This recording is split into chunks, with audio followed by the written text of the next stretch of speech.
India's chances of missing the budget deficit target for this fiscal year is very slim at the moment despite weather hindrances, divestment revenue risks and meek corporate tax collections, thanks to support from the central bank, economists said. The government has clearly got a much better dividend from the Reserve Bank of India, Upasana Bhardwaj, senior economist, Kotak Mahindra Bank, told ET Online.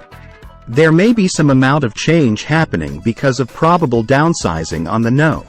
Sticking to fiscal deficit targets, rather narrowing it as much as possible, is sacrosanct for the government that is urging global rating agencies to upgrade their sovereign ratings that lurk dangerously above junk. Global rating agencies and key multilateral banks, including the IMF, have cut their growth views for India. The government is also finding it tough to dole out larger support to the economically weaker section or slash taxes further on items including fuel, as New Delhi aims to narrow fiscal deficit. Going forward, public and private capex-supported economic activity and improving tax buoyancy should help the government to stick to its course, especially with revenue expenditure, Parimal Chaudhary added. However, there is a concern around heightened expenditure on fertilizer subsidies as El Niño lowers Kharif's yield and delays Rabi sowing, but this rise should get adjusted by additional RBI dividend transfer and higher than expected nominal GDP growth of 11%, driven by multiplier effects of cooling interest rates and capex, he said. Chaudhary said assuming a 10% rise in fertilizer subsidy from FY23, at 2.47 lakh rupees crores, this will lead to an additional spending of 70,000 crore rupees, over and above the allocated 1.75 lakh rupees crore in FY24 budget.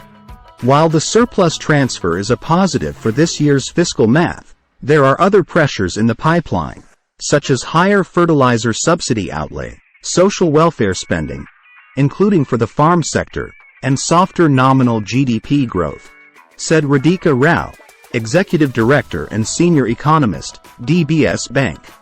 Despite these factors, we do not anticipate an overshoot of the budgeted fiscal deficit target in FY24, as any incremental pressure is likely to be addressed through a reorganization of the spending heads.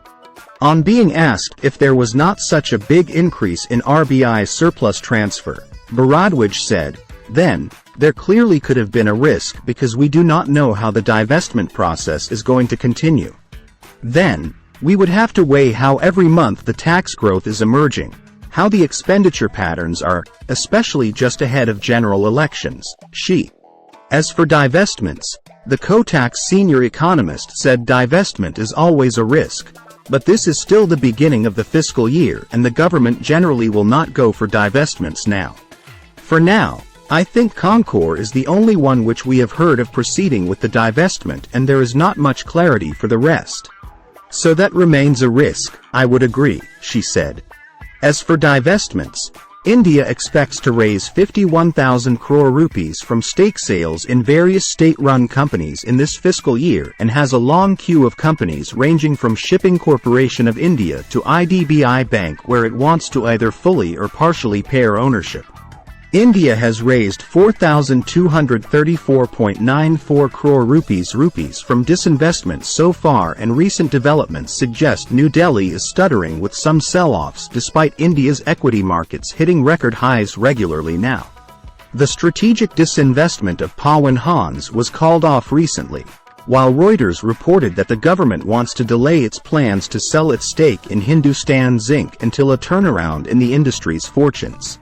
Corporate tax collection has also been a spot of bother this year so far. I would be expecting corporate taxes to be a little lower further in the second half of the fiscal. More or less 8.5 to 9% growth in the corporate tax is what we are pricing for the full year. That compares with a very high double-digit growth earlier. Clearly, there had to be normalization, Bhardwaj said. However, India's GST revenue collections have been robust and 1.5 lakh rupees crore collection per month is seen to be a new normal.